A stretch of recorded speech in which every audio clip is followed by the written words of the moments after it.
말씀의 제목은 죄와 하나님의 예정이라는 제목으로 말씀을 나누겠습니다. 오늘부터 우리가 도르트 신조를 배워갈 텐데요. 도르트 신조를 만들게 된 그 역사적인 상황을 우리가 조금 이해하고 도르트 신조를 보는 것이 좋습니다. 도르트 신조는 도르트 회의의 결과물입니다. 도르트 회의를 하게 된 이유가 있어요. 왜 하게 됐냐면 17세기에 이 개혁파 교회 안에서 개혁교회 안에서 아르미니우스라는 사람이 신학교 교수가 되고, 이 사람이 원래 알고 있던 정통 교리를 부정하는 주장을 합니다. 그리고 이 아르미니우스를 따르는 사람들을 다 직칭해서 항론파라고 이야기해요. 왜 항론파라면 기존의 교회가 갖고 있는 말씀의 질서들을 거절하고 항의한 자들이에요. 그래서 이 사람들이 5가지로 압축해서 자신들의 주장을, 그러니까 기존의 교회 안의 성경 해석에 대해서 거절하면서 거짓된 주장을 펼칩니다. 그래서 개혁교회가 이 사람들의 부조리함, 이 사람들의 그 거짓됨에 대해서 회의를 할 수밖에 없었어요. 그래서 회의를 갖게 되고, 회의의 결과로 도르트 신조가 나왔습니다. 그런데 단순히 이렇게만 보면 이해가 안 되는 부분들이 또 있습니다. 네덜란드를 우리가 좀 생각을 해야 돼요. 네덜란드 정치적인 상황을. 원래 당시의 네덜란드, 16세기의 네덜란드는 지금 우리가 알고 있는 벨기에와 네덜란드가 한 나라였어요. 한 나라였는데 이 나라가 스페인의 지배를 받고 있었습니다. 스페인은 종교가 로마 가톨릭이에요. 스페인, 우리가 아는 무적 함대 아시죠? 그 무적 함대 스페인이, 네덜란드는 옛날부터 무역에 뛰어난 국가입니다. 무역이 있는 곳에는 뭐가 있습니까? 무역이 왕성하게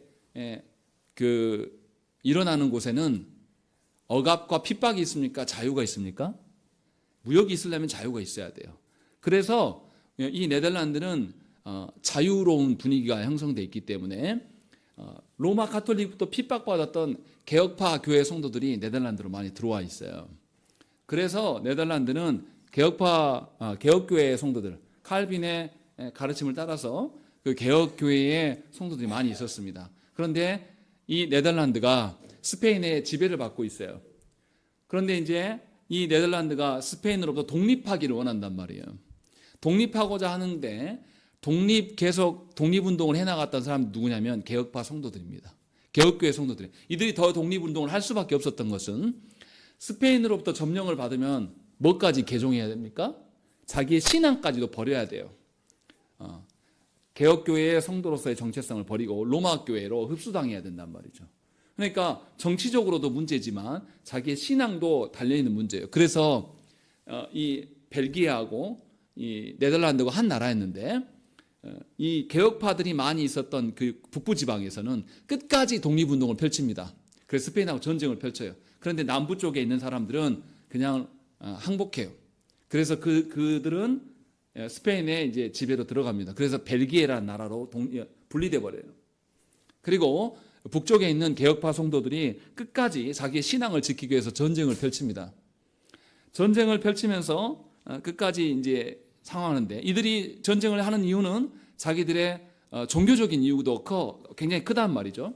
그래서 거짓된 신앙에 대해서 그냥 내버려 둘 수가 없습니다. 그리고 당시에 또 하나의 문제가 있었는데, 여러분들 들어보셨을 거예요. 에라스투스라고, 이 사람이 어떤 생각을 갖고 있냐, 인문주의자예요. 인문주의라는 건 뭐냐면 모든 사상의 중심은 사람이에요. 그러니까 성경도 어떻게 보냐면 사람이 이해된 것만 믿어요. 성경 속에서 사람이 이해 안 되는 부분이 많이 있지 않습니까? 예를 들어서 천지창조 이해가 되십니까? 안 돼요. 또 성경 속에 하나님께서 기적을 일으키신 부분이라든지, 또 예수께서 죽고 부활하심에 대한 이야기들, 성경에 잘 이해가 안 돼요. 근데 인문주의자들은 그런 식으로 사람의 논리로, 사람의 이성으로 모든 걸 판단하려고 하는 생각들이, 이런 것들이 네덜란드 국가 안에 내부적으로 문제가 되어 있었습니다. 그래서 이 인문주의자들은 뭐냐면 모든 것을 사람이 지배해야 돼요. 그러니까 국가와 교회가 있으면 교회의 직분자들을 누가 세워야 된다고 믿었냐면 국가가 교회 직분자들도 임명해야 된다라고 인문주의자들은 주장했습니다. 그러면 개혁파 성도들의 입장에서는 교회가 누구 밑으로 들어가야 됩니까?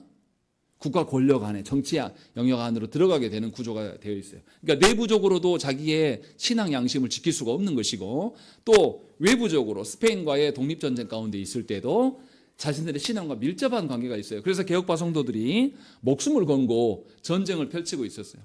그러다가 스페인도 그렇고 네덜란드도 그렇고 전쟁이 너무나 힘들어져 가지고 잠깐 12년 정도 휴전을 합니다. 휴전하는데요. 휴전할 때 그 전쟁 계속 전쟁을 해왔기 때문에 얼마나 지쳤겠습니까? 그런데 그 속에서 뭘 하냐면 개혁파 교회 성도들이 휴전하는 기간에 도르트 회의를 소집합니다. 왜 소집하냐면 당시에 신학교 레이던 대학교에 아르미니우스 교수가 이렇게 임용됐는데 아르미니우스 교수가 거짓된 가르침을 가져요. 이미 그 전에 대륙에 있는 개혁교회들은 하이델베르그 교리문답과 벨직 신앙고백서도 다 작성된 시기입니다. 우리가 이미 우리 벨직 신앙고백서 배웠죠. 벨직 신앙고백서에서도 기도 드부레가 자신의 신앙 고백서 작성한 것 때문에 처형을 당해요. 그런데 끝까지 자기 신앙을 지키면서 고수했단 말이죠. 그러니까 개혁교회들은 이것을 다 인정하고 있는 상황이에요. 그런데 아르미니우스가 모르게 신학교에 들어와가지고 은밀하게 자기도 개혁파인 척하면서 하이델베르그 요리문답을 부정합니다. 또 벨직 신앙고백서도 부정하게 생겼어요. 이런 일이 있으니까 이것에 대해서 가만히 두면 안 되겠다 이거. 그리고 또 아르미니우스를 따르는 사람들이 굉장히 많아졌어요. 이 학론파라고 이 사람들이 정통 교리를 계속 부정한단 말이에요. 교회를 와해시키고 있는 상황.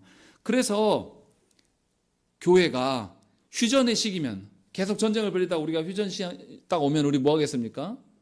돈을 좀 더 벌려놓고 우리를 정비하고 이런 일에 투자할 텐데 놀랍게도 교회가 얼마나 정체성이 확고한 교회면 이단적인 가르침에 대해서 이거 회의를 해야 되겠다라고 회의를 여는 거예요. 그러니까 도르트 회의는 굉장히 역사적으로 의미가 있는 겁니다. 그리스도인들이 교회된 자들이 무엇을 위해서 살아가는가를 도르트 회의 자체가 분명하게 우리에게 보여주는 겁니다. 이런 전쟁통 속에서도 신앙을 지키려고. 그러면 이제 우리가 알아야 돼요. 도대체 이 학론파들이 뭘 주장했는가? 5가지를 주장합니다. 이제 계속 설명을 할 거예요, 앞으로도. 오늘은 그냥 소개를 듣는 정도만 아시면 됩니다. 첫째로 뭐냐면 예지, 예정을 주장합니다. 무슨 말이냐면 예지, 하나님께서 미리 아셨다. 예정, 하나님이 알고 누구를 구원할지를 택하셨다. 이렇게 말하는 것이 예지, 예정입니다. 무슨 말이냐면 하나님이 주권적으로 누구를 선택하신 것이 아니라 누가 구원을 받을 자인가, 누가 믿을 것인가 믿지 않을 것인가를 하나님께서 미리 예견하시고 알아보시고 그 믿을 사람만 택하였다는 그런 의미예요. 그러면 구원의 주체가 누가 됩니까? 하나님입니까? 사람이 됩니까? 사람이 되는 거죠. 왜냐하면 누가 믿을지 안 믿을지에 따라서 하나님께서 미리 아신 것뿐이기만 하고 사람이 믿고 안 믿고에 대한 결정권을 갖게 되는 것이고 하나님 거기에 맞춰서 예정했다. 이런 식으로 해석이 돼요. 두 번째로 이 학론파들은 보편 속죄를 믿었습니다. 믿는 사람만이 구원을 얻어요. 그래서 그리스도께서 믿는 사람들을 위해서 돌아가신 것이 아니라 이 사람들은 모든 사람을 위해서 돌아가셨다. 이렇게 되면 어떻게 됩니까? 하나님이 구원을 제시하지만 누구의 선택으로 구원이 달라질 수 있습니까? 사람의 선택으로 구원이 달라질 수 있다라고 주장한 거예요. 그래서 우리 개혁파 입장에서는, 우리 장로계 입장에서는 예수 그리스도께서 죽으심의 효력은 누구를 위한 겁니까? 택한 자들에게만 위한 거예요. 그런데 이 학문파들은 모든 사람을 위한 것이고 실제로 구원을 받는 것은 뭐냐면 사람의 선택이다. 이렇게 믿는 거죠. 그리고 세 번째, 구원하는 믿음으로 타락한 사람의 자유의지는 선하지 않다. 참으로 선한 것을 행하려면 하나님에 의해서 그리스도 안에서 성령으로 말미암아 중생할 필요가 있다. 이것은 틀린 말은 아니에요. 문제는 뭐냐면 네 번째 주장입니다. 네 번째 주장이 세 번째 주장과 엮이면서 이상한 말이 돼요. 네 번째, 하나님이 우리에게 은혜를 베푸셔도 사람이 거절할 수가 있다고 이들은 주장했습니다. 우리 입장은 뭡니까? 하나님께서 우리에게 은혜를 베푸시고 하나님이 구원하시기로 작정하셨으면 사람이 거절할 수 있습니까? 없습니까? 없어요. 그래서 우리는 불가항력적 은혜라고 이야기를 합니다. 그런데 이 학론파들은 하나님께서 은혜를 주어도 누가 협력해야 돼요? 사람이 협력해야지만 어떤 구원이 있는 것이다 라고 말한 거죠. 그러니까 하나님께서 복음을 제시해도 사람이 거절할 수 있다 없다? 있다라고 주장을 하는 겁니다. 그래서 사람의 선택을 부각하는 것입니다. 그래서 세 번째의 주장하고 네 번째가 엮여서 이렇게 하나님이 주신 구원도 거절할 수 있는 것처럼 말합니다.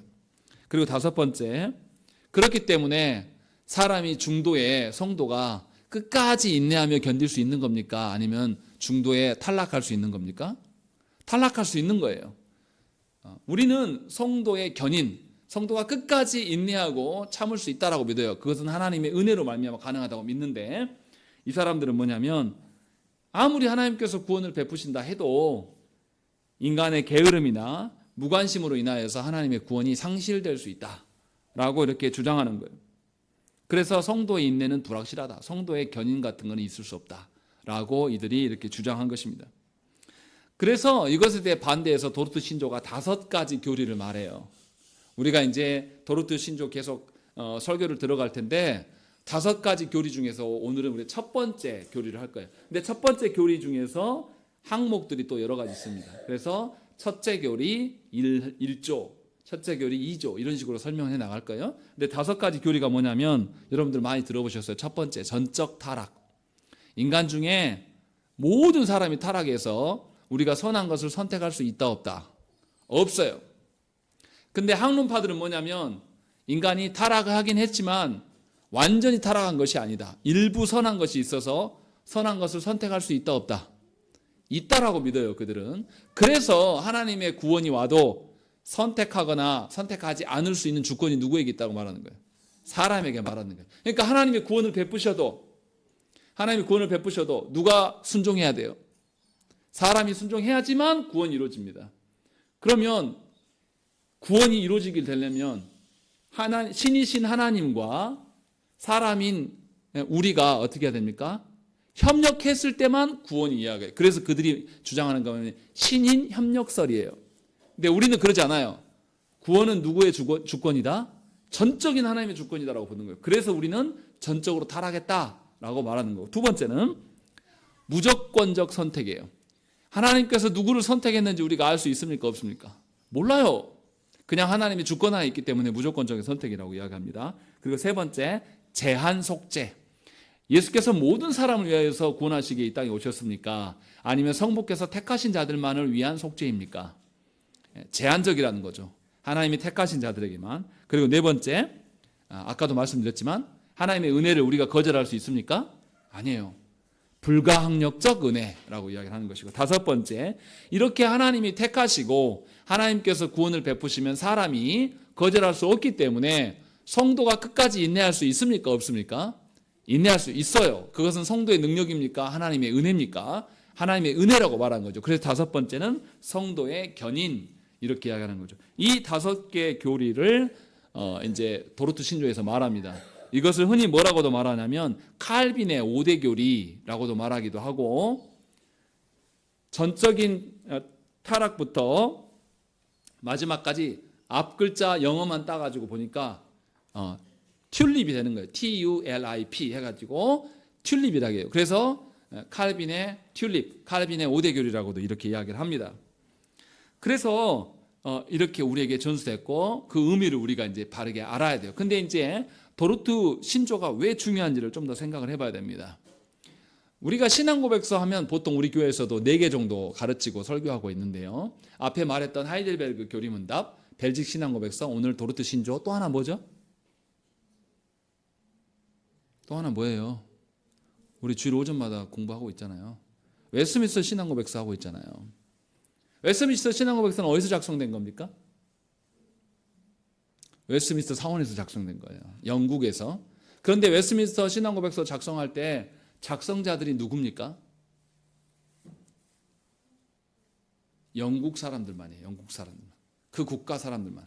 그런데 대륙의 교회, 영국은 섬나라죠. 거기 말고 대륙의 교회에서 작성했던 것들은, 대륙 교회들은 하이델베르그 교리문답, 벨직 신앙고백서를 다 인정했어요. 그리고 도르트 신조를 작성할 때 어떻게 했냐면 학론파들이 하이델베르그 교리문답도 부정하고 벨직 신앙고백서도 부정한단 말이에요. 그러면 이것을 부정하게 되면 이 도르트 학론파들에 대해서 싸우는 것이 네덜란드 그 나라만의 일이 됩니까? 아니면 이것을 인정하고 있는 독일이나 프랑스나 다른 나라들까지도 다 함께 공통된 일이 되는 것입니까? 다 모든 문제가 되는 거예요. 그래서 도르트 회의할 때 네덜란드 목회자들만 모여서 하는 것이 아니라 다른 나라의 개혁파 교회들한테 연락을 해요. 도르트 신조가 우리가 지켜야 된다. 왜냐하면 알미니안들이 우리가 알고 있는 하이델베르그 교리문답과 벨직 신앙고백서까지도 부인하고 있다. 그렇게 해서 각 나라 대표들에게 회의에 소집시킵니다. 영국, 팔츠, 헤세, 스위스, 제네바, 브레멘, 엠덴, 지금 없어진 나라들 이름도 있죠. 그렇게 해가지고 다 불러 모아요. 그래서 해서 도르트 회의를 진행합니다. 프랑스는 참여하고 싶은데 참여를 못합니다. 루이 13세가 완전히 로마 가톨릭 신자예요. 그래서 개혁파 성도들이 그 회의에 참석하면 가만두지 않겠다라고 엄포를 놓습니다. 그래서 프랑스 목회자들은 어떻게 하냐면 서신으로 보내요. 우리도 그 회의에 존중하고 따르겠다라고 하면서 신앙고백서에 우리도 사인을 하겠다 하면서 이런 방식으로 참여해요. 그러니까 도르트 회의는 한 나라의 회의가 아니라 대륙의 모든, 심지어 영국까지도 포함되어 있는 회의가 됩니다. 이 말의 의미가 뭡니까? 도르트 신조라는 것은 뭐냐면 몇 개 나라의 몇 사람들의 신앙 고백이 아니라 개혁교회의 공통적인 보편적인 신앙 고백서가 되는 것입니다. 이래서 굉장히 의미가 있어요. 그래서 이 도르트 신조를 지키는 것은 도르트 신조만을 지키는 것이 아니라 학론파들이 뭐가 뭐를 부정했습니까? 하이델베르크 교리문답과 벨직 신앙고백서도 부정했단 말이에요. 그런데 도르트 신조를 지키니까 세 개가 다 지켜지는 거예요. 그래서 대륙 교회들은 이 세 가지의 교리가 따로 노는 게 아니라 한 가지로 일치되는 신앙고백서라고 이야기합니다. 그래서 이 세 가지 신앙고백서를 세일치 신조라고 불러요. 그래서 대륙에 있는 개혁교회들, 그러니까 유럽의 대륙, 영국 빼고요.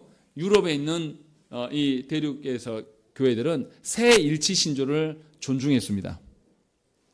우리가 아는 웨스트민스터 신앙고백서는 영국에서 존중받은 것이고, 그래서 어떻습니까? 영국에서 뭐가 태동됩니까? 우리 장로교회가 태동이 됩니다. 그래서 장로교는 웨스트민스터 신앙고백서를 강조하고, 대륙의 교회들, 대륙의 개혁된 교회들, 개혁파 교회들은 세일치 신조를 강조합니다.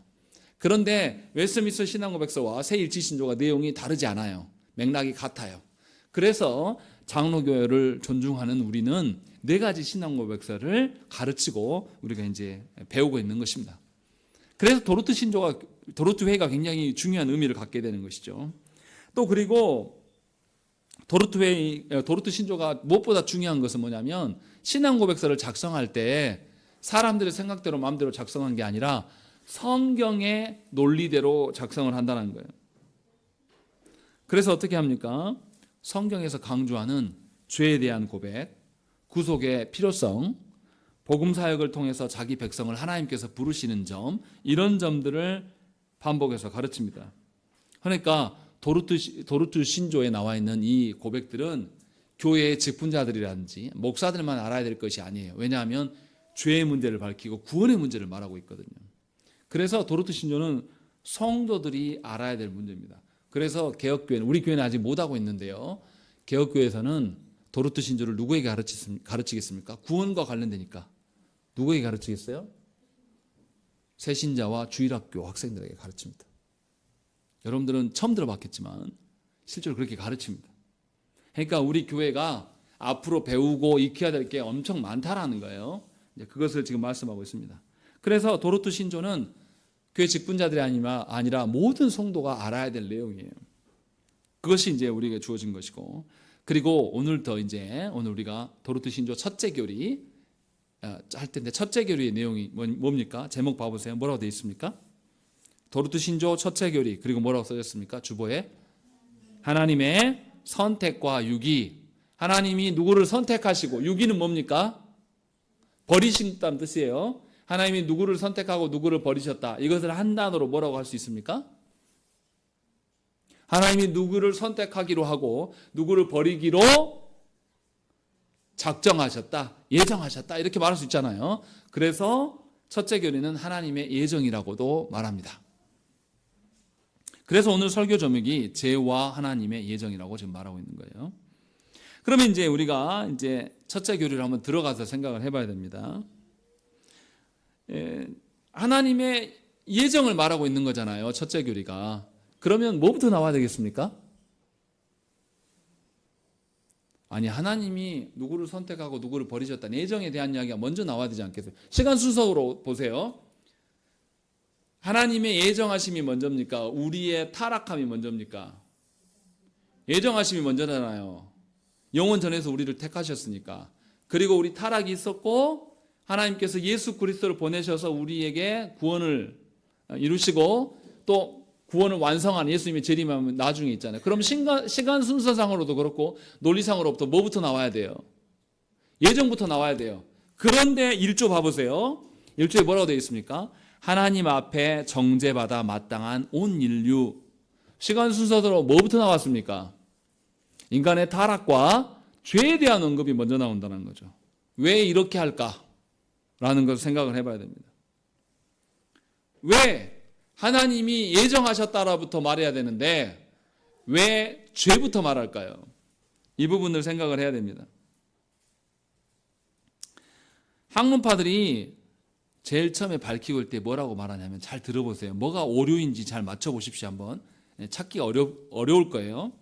학문파들이 주장한 걸 제가 읽어드리겠습니다.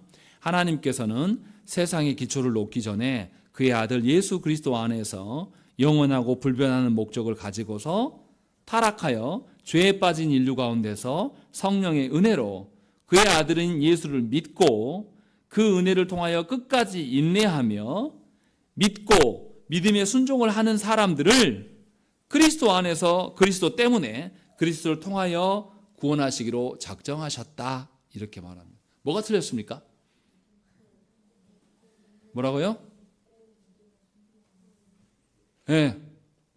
하나님이 주권적으로 선택해서 구원하셨다고 말하는 게 아니라 조건처럼 이렇게 말해요. 하나님이 택하신 사람들을 구원하셨다고 말하는 게 아니라 예수를 믿고 인내하고 믿음에 순종하는 사람들을 구원하셨다고 말하는 거예요. 그러면 누가 강조되는 겁니까? 하나님의 주권적인 선택이 강조한 게 아니라 사람이 하나님의 선택받을 만한 어떤 조건을 갖춰야 된다. 이렇게 들려진다는 것이죠. 그래서 우리가 구원받음이 여러분들이 뭔가 조건을 갖췄기 때문에 구원받은 건가요? 여러분들이 스스로 예수를 믿고 순종하면서 인내하였기 때문에 하나님께서 우리를 택하신 건가요?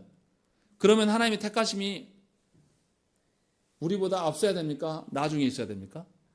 나중에 있어야 되는 것이죠. 학문파들이 이렇게 주장을 한 거예요. 그래서 구원이라는 것은 중점적으로 누구의 선택이 되는 거예요.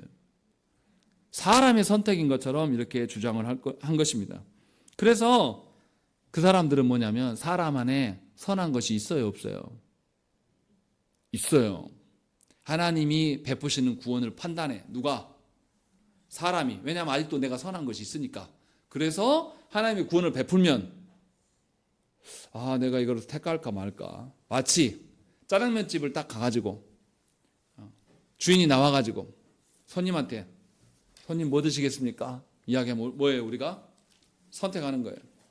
짜장면집 주인이 와가지고 오늘 짜장면밖에 안 해. 짜장면 먹어. 짜장면집 주인이 주권적인 선택으로 짜장면 먹어 하면 먹을 사람 있습니까? 안 먹어요. 당신이 뭔데 내가 먹을 거 선택하냐. 내가 시킨 거 해.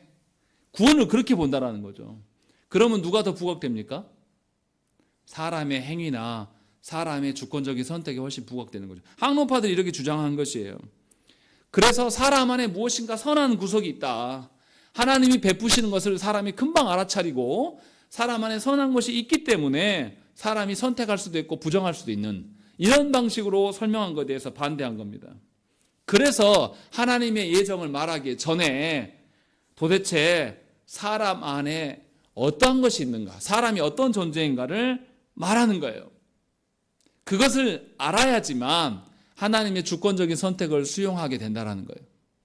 그래서 모든 사람 안에 아담 때문에 모든 사람이 범죄에서 죽음 아래 저주 아래 놓이게 되었고 영원한 죽음을 받았어요. 죽었단 말이에요. 죽은 사람이 하나님이 구원의 동아줄을 내려줘도 그것을 잡을 수 있습니까? 없습니까? 아니 내가 죽었어요. 죽었는데 하나님이 동아줄을 이렇게 내려줘요. 그럼 내가 살아나고 딱 잡습니까? 못해요. 죽었던 우리들은 절대로 하나님께서 은혜를 베푸신다고 해도 우리는 알 수 없어요. 하나님 어떻게 베푸셔야 되냐면 우리를 살리셔야 돼요. 살리셔서 손을 내밀 수 있을 정도의 그것도 누구에게 베푸신, 누가 주신 은혜라는 것이죠. 하나님이 주신 은혜라는 거죠. 이것이 있기 때문에 우리는 산 거예요. 구원받은 거예요. 그래서 우리 입장은 하나님의 주권적인 절대적인 은혜로 말미암아서 구원받은 것이죠. 그런데 학문파들은, 이 알미니안들은 그렇게 보지 않는 거예요. 하나님이 미리 아셨어요. 미래를 내다볼 수 있는 하나님이 누가 끝까지 참고 인내하는지를 하나님이 살펴보시고 그들을 택했다라는 것이죠. 그래서 미리 아신다라는 걸 뭐냐면 여러분들 예지력 들어보셨죠? 미리 안다. 예지.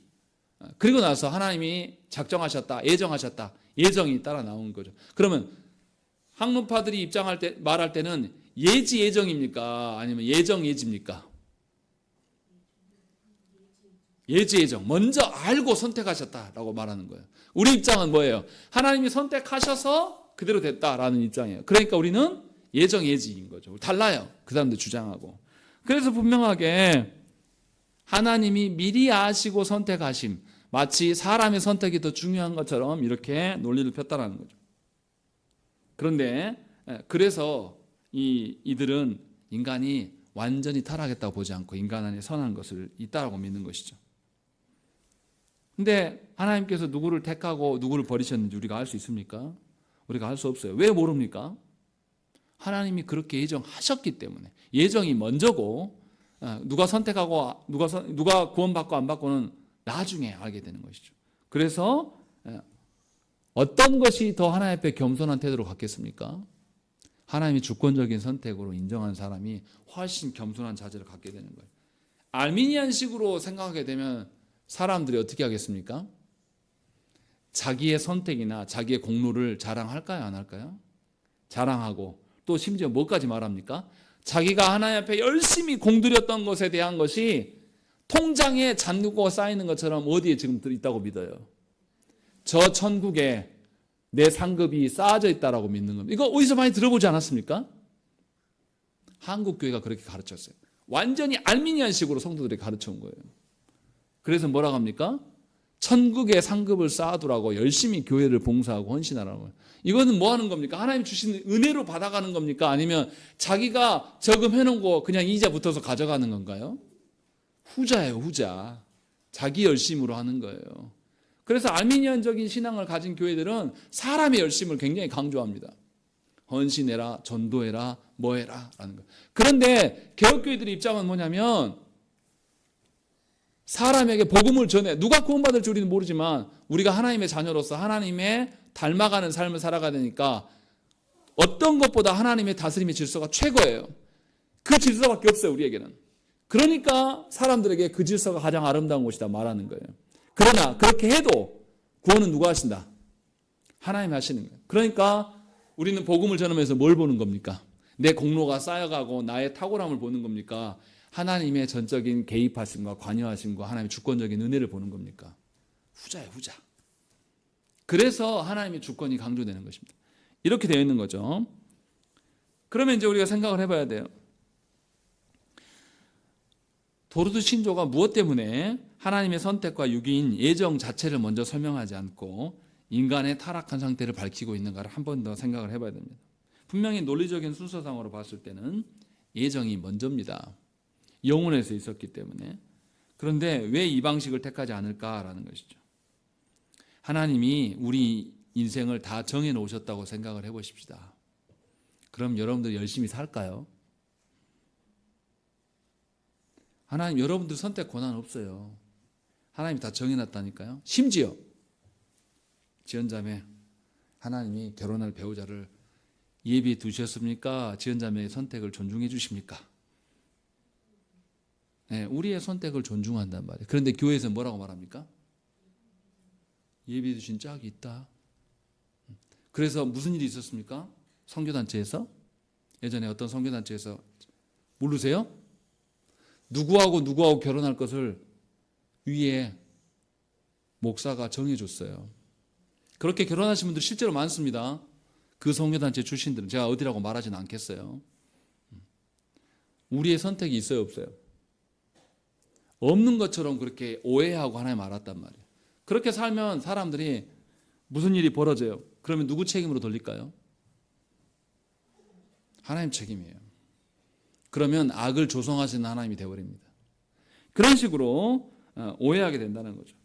그래서 우리의 신앙 선배들은 벨직 도르트 신조를 작성할 때에 예전부터 먼저 말씀한 게 아니라 우리의 존재가 어떠한 상태인가라는 것을 먼저 말해요. 그래서 하나님의 애정을 설명하기에 앞서서 인간이 어떠한 존재를 말해서 인간이 과연 하나님 앞에 온전하게 설 수 있고 하나님의 구원을 받을 수 있는 존재인가를 먼저 밝힙니다. 그래서 하나님 앞에 교만하지 않도록 하나님 베푸신 구원이 전적인 하나님의 은혜임을 이해할 수 있도록 분명하게 말하고 있는 것이죠. 그렇지 않고 하나님이 우리를 초월하신 분으로 존재하지 않고 우리랑 엇비슷한 하나님으로 이야기하게 되면 하나님의 모든 구원 계획에 근거하여서 우리는 누구를 원망합니까? 하나님을 원망하게 돼 있습니다. 그래서 실제로 인류가 어땠습니까? 1차 세계대전과 2차 세계대전이 누가 누구를 죽였습니까? 사람이 사람을 때려 죽였어요. 그런데 그 속에서 사람들이 어떻게 했습니까? 신이 있다면 어떻게 이렇게 많은 사람이 학살당하는데 신은 가만히 있는가? 누가 누구를 죽여놓고요? 사람이 지그들끼리 죽여놓고 난 다음에 책임을 누구한테 돌린 거예요? 하나님께 돌린 거예요. 왜 그렇게 했겠습니까? 하나님이 작정하신 다음에 하나님 작정대로 돼가지고 저렇게 어린 아이들이 아무것도 모르는 엄마 품에 있는 애들이 독가스실로 가가지고 죽게 되고 목매달라 죽게 되는데 왜 신은 가만히 있는가? 이렇게 말한단 말이에요. 왜 그렇습니까? 하나님의 다스림을 우리가 안다라고 믿는 교만함이 있기 때문에 그래요. 실제로 인류가 그런 착각 속에 있는 것이죠. 그런데 우리의 신앙 선배들은 도르트 신조를 작성할 때 그런 우리의 어리석음을 너무나 잘 알기 때문에 인간이 도대체 무엇인가를 먼저 말합니다. 그래서 하나님은 사람의 이성과 지성으로 이해할 수 있는 분이라는 겁니까? 없는 분이라는 겁니까? 없는 거예요. 왜냐하면 우리는 타락했기 때문에 하나님을 인지할 수 없어요. 하나님이 우리에게 계시하여 주실 때만 알 수 있어요. 그래서 우리는 개혁신앙 안에서 하나님은 불가해하신 하나님이에요. 가해, 이해할 수 있는 하나님이 아니라 이해할 수 없는 하나님이에요. 우리를 초월하신 하나님이기 때문에. 그래서 여러분들이 알아야 될 것이 하나님을 인간적으로 이해하시면 안 돼요. 인간이 아는 식으로 하나님을 믿기 때문에 누구를 말해요? 이단들이. 아버지 하나님, 아들 예수님, 누가 없어요? 엄마가 없네. 그러면서 어머니 하나님 말하니까 거기에 넘어가서 정통 교회 다니는 사람들이 그거에 넘어간다니까 얼마나 허접합니까? 왜 그렇게 됩니까? 하나님을 인본주의적으로 하나님을 알기 때문에, 우리가 하나님을 이해할 수 있다고 믿기 때문에. 신도 사람이 남자와 여자가 있으니까 신도 남자와 여자가 있다고 말하는 게 말이 되냐 이 말이에요. 안 된다고요. 신이라는 것은 뭡니까? 사람을 초월한 존재예요. 사람과 존재 자체가 달라요. 그래서 하나님이 알려주실 때만 하나님의 방식으로 하나님을 이해하는 것이 너무 중요하다는 것이죠. 도르트 신조도 그런 생각을 갖고 있는 거예요. 로마서에서도 똑같이 기술하고 있습니다. 하나님의 애정을 로마서 처음부터 밝히지 않아요. 도르트 신조도 뭐냐면 도르트 신조 첫째 교리 1조에서 먼저 죄에 대해서 밝힙니다. 하나님의 애정은 6조와 7조 가서 나와요. 먼저 죄에 대해서 밝힙니다. 도르트 신조 구조가. 근데 로마서도 어떻게 됐냐면 로마서 1장에서 먼저 인간의 죄를 밝힙니다. 그리고 2장에서 유대인들의 죄를 지적하고 3장에서 유대인뿐만 아니라 모든 인류가 죄 가운데 있다라는 것을 밝혀줍니다. 그리고 하나님의 예정은 8장에 가서 말해요. 이것이 로마서의 기록 방식이에요. 그러니까 도르트 신조를 기록한 우리의 신앙 선배들이 자기의 생각대로 이렇게 말하면 우리 성도들이 잘 이해할 것 같아. 그래서 시간 순서상으로나 논리적으로 설명했습니까? 아니면 성경의 흐름대로 설명을 했습니까? 성경의 흐름대로 설명했어요. 여기서 기억해야 될 거 있습니다. 여러분들이 가정 예배를 드릴 때에 아이들에게 하나님에 대해서 설명할 때 순서까지도 성경에 근거한 대로 하나님 앞에 밝혀야 돼요. 하나님 그렇게 가르쳐야 한단 말이에요. 조직신학도 그래서 신학교에서 가르치는 조직신학의 체계를 이야기할 때도 서론을 이야기하고 신론과 인간론을 이야기하면서 순서가 정해져 있어요. 마음대로 말하는 것이 아니라 우리의 무능과 무지가 있기 때문에 성경적인 흐름에 따라서 가르친다는 것이죠. 그러니까 여러분들이 가정예배를 드릴 때 내가 이해하는 방식으로 하나님을 알리기보다는 하나님의 말씀을 잘 배워서 하나님 말씀하시는 그 방식대로 내가 가르쳐야 되겠다라는 그런 생각을 가지셔야 돼요. 목회자는 더더욱 그렇죠. 목회자는 똑같은 말을 하더라도 하나님이 말씀하시는 것대로 그대로 전달될 수 있기를 예민하게 날카롭게 서서 가르쳐야 되는 것이죠. 그런데 우리는 어떻습니까? 역으로 뭐라고 말하죠? 목회자가 복음을 전하는데, 설교를 하는데 우리 한국교회에서 어떻습니까? 청중이 누구냐가 중요한데 청중의 입장과 처지에 맞춰서 설교를 해야지. 청중이 이렇게 못 배운 사람들이 있고 뭐가 있는데 왜 어려운 신학 설교를 하고 교리 설교를 하냐? 도리어 역으로 말합니다. 이게 합당한 소리입니까? 합당한 소리가 아니에요. 성경을 이해하고 깨닫게 하시는 분은 누굽니까? 여러분들의 학식이나 여러분들의 지혜로 성경을 이해하는 게 아니라 성령께서 여러분들을 깨닫게 하셔요. 그래서 놀랍게 성경은 서울대 나오고 뭔가 학식이 있는 사람만 이해되는 게 아닙니다. 그런 거하고 상관없어요. 우리 학식이 부족해도 성령께서 우리를 도우셔서 깨닫게 하시는 거예요. 그러니까 착각하지 마세요. 하나님의 말씀 신앙 고백서 배워야 됩니까? 배우지 말아야 됩니까? 배워야 돼요. 누가요? 내가 직분 받으려니까 배워야 됩니까? 모든 성도가 배워야 되는 거예요. 도르트 신조는 누구한테 가르쳤다고요? 초신자라든가 주일 학생들에게. 여러분도 알아야 될 거예요, 당연히. 그러니까 우리 아이는 아직 잘 모르는데 이것까지 가르쳐야 됩니까? 이런 태도를 버리시라는 거죠. 우리의 신앙 선배들은 분명히 이야기했어요. 또 하나 이 중요한 것은 뭐냐면 이처럼 하나님께서 예정을 말하기 전에 죄를 먼저 밝힌 것처럼 성경에도 그렇게 밝히고 있는데 알미니안들은 학론파들은 어떻게 가르쳤냐면 사람의 합리성이나 지성에 근거하여서 모든 것을 설명하려고 했어요. 그래서 성경의 순서까지도 다 바꿨습니다. 자신들의 논리대로. 그러니까 여러분들이 자신들의 논리대로 자녀들에게 무엇을 잘못 가르치거나 여러분들의 처지와 상황이 있어서 하나님을 존중하는 데 있어서 그것을 우선순위 여기지 않으면 여러분들은 누가 같냐면 알미니안들이에요. 여러분들. 처지와 상황 따라서 움직이는 신앙생활을 하는 것은 이단적인 거라는 거죠. 이것이 더 심하게 들릴지 모르겠습니다만은 분명하게 이단이라는 것은 성경이 이렇게 있는데요. 성경의 기준이 있는데 이단이 완전 성경 밖의 이야기를 하는 것이 이단이 아니라 이단들은 성경이 있으면 살짝 어긋납니다. 이 정도만.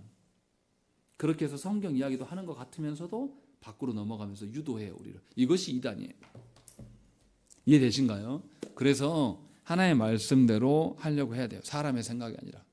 그래서 칼빈이 예정론에 대해서 뭐라고 말했냐면 하나님의 말씀이 알려주는 것 이외의 것을 알려고 하는 것은 길 없는 황야를 걸어가려는 것이나 또는 어두운 데서 무엇을 보려고 하는 것 못지않게 어리석다 이렇게 말하는 거예요.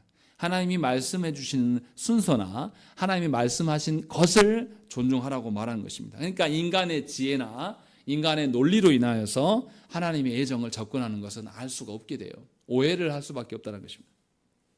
그래서 우리가 하나 마지막으로 기억해야 될 것은 첫째 교리 1조에서 분명히 간과하지 말아야 될 것은 무엇입니까? 하나님의 예정을 설명하려고 하는데 무엇부터 설명했다? 죄부터 설명했다라는 거죠. 그러면 죄를 먼저 알아야지만 뭐를 안다? 하나님의 예정을 알 수 있다라는 거예요. 이것이 너무 중요하다는 것입니다. 아담이 타락함으로 말미암아서 죄가 들어오고 죄의 결과로 사망의 모든 사람들이 종노릇하게 되었습니다. 이는 아담만이 아니라 모든 인류가 이 죄의 부패성을 갖게 되었다는 것입니다. 그런데도 사람들은 어떻게 하냐면 죄가 유전된다고 이것을 안 믿으려고 해요. 사람 논리로. 왜 아버지가 잘못했는데 나까지 처벌받냐, 이런 논리를 편다는 것입니다. 그래서 실제로 5세기에 펠라기우스가 이 이야기를 했어요. 부모의 죄가, 아담의 죄가 왜 자녀들에게 유전되냐, 이것은 좀 너무한 거다, 비상식적이다 라고 말하면서 원죄를 부정하고 인류에게는 선한 구석이 있다 라고 주장을 했습니다. 그래서 펠라기우스가 인간의 자유의지를 강조했어요. 인간이 선한 구석이 있고 자유가 있기 때문에 인간의 구원은 누가 이룬다? 인간이 행위로 구원할 수 있다고 믿었습니다. 그래서 펠라기우스 주장하는 행위 구원론자들과 아미니우스가 말하는 예지 예정론자들이 생각이 같아요. 맞다요. 하나님의 구원을 전적인 하나님의 구원으로 보지 않고 뭐로 보는 거죠? 사람의 공로나 순종으로 할 수 있다라고. 그래서 펠라기우스와 알미니안들은 시대가 달라요. 펠라기우스는 5세기 사람이에요. 알미니우스는 16세기 사람이란 말이에요.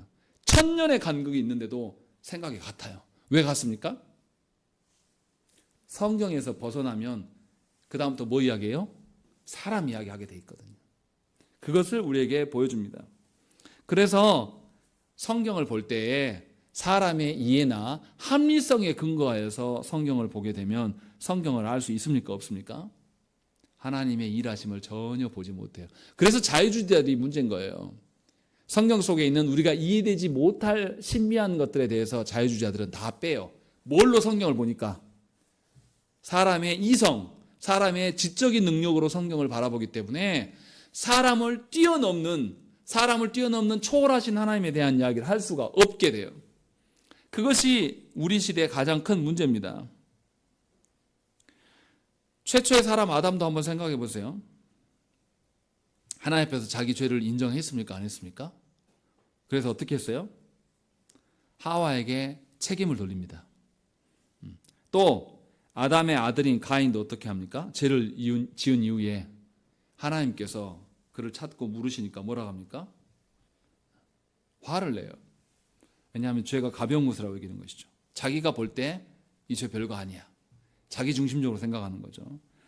분명하게 하나님 앞에서 내 중심적으로 내 입장에서 말하는 것이 큰 죄라는 거예요. 그런데 우리 모두는 하나님의 말씀보다는 우리의 처지와 상황을 강조합니다. 내 상황이 어쩔 수 없었다는 이야기를 자꾸 해요. 그러나 이것은 하나님 앞에 대적하는 길이에요. 자신의 죄를 가볍게 보게 되면 우리는 반드시 타락합니다. 그러나 자신의 죄가 얼마나 큰 것이고 하나님의 다스리심에서 벗어나는 무서운 일인가, 하나님의 주권적인 다스림에 대한 도전인가를 알게 되면 드디어 하나님이 예정해 놓으신, 하나님이 구원 계획을 이미 다 선언해 놓으신 그것을 존중할 수가 있게 된다는 것이죠. 그래서 죄를 알아야지만 뭘 알 수 있다? 하나님의 예정을 알 수 있게 된다라는 사실을 우리가 기억해야 한다는 것이죠. 그러니까 하나님의 공의와 사랑을 바르게 이해하기 위해서는 우리가 하나님 앞에서 우리 죄를 인정하고 우리의 무능과 우리의 전적인 타락상을 인정해야 돼요.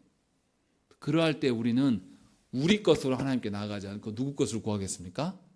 하나님의 것을 구하는 식으로 우리가 바뀌어질 수가 있다는 것입니다.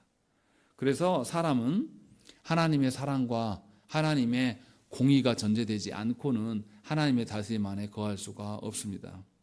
그렇기 때문에 여러분들의 삶에 하나님이 우리에게 베푸신 사랑, 하나님이 우리에게 보이신 공의를 근거로 여러분들이 살아가야 되는 거예요. 그래서 그리스도인들에게는 어디에서나 세상에서 없는 공의가 있어야 되는 것이고, 그리스도인에게는 세상의 이해관계로 인한 사랑이 아니라 그냥 삼위 하나님께서 아들 예수님을 우리에게 아무 값없이 내어주신 그런 긍휼의 사랑, 헤세드의 사랑을 우리가 간직하고 있어야 되는 것입니다. 그렇지 않으면 우리는 가짜예요. 분명하게 이 은혜를 우리가 바르게 알아야 됩니다. 그것을 위하여서 여러분들의 죄를 발견하시고 죄 앞에서 하나님께 겸손히 서십시오. 그렇게 서면 여러분들의 삶의 태도가 달라집니다. 하나님께 나아가서 하나님께 또 다른 무엇인가를 얻기 위하여서 순종하는 그런 거짓된 삶을 살지 않아요. 또 하나님 앞에 가서 나 자신을 세우려고 사람들 앞에서 내가 꽤 괜찮은 인간이야 이것을 드러내려고 교회 안에 성도로 살아가지 않게 된다는 것입니다. 그러할 때 우리는 온전하게 하나님의 어떠하심 속에 살 수 있는 것입니다. 우리 함께 기도하시겠습니다.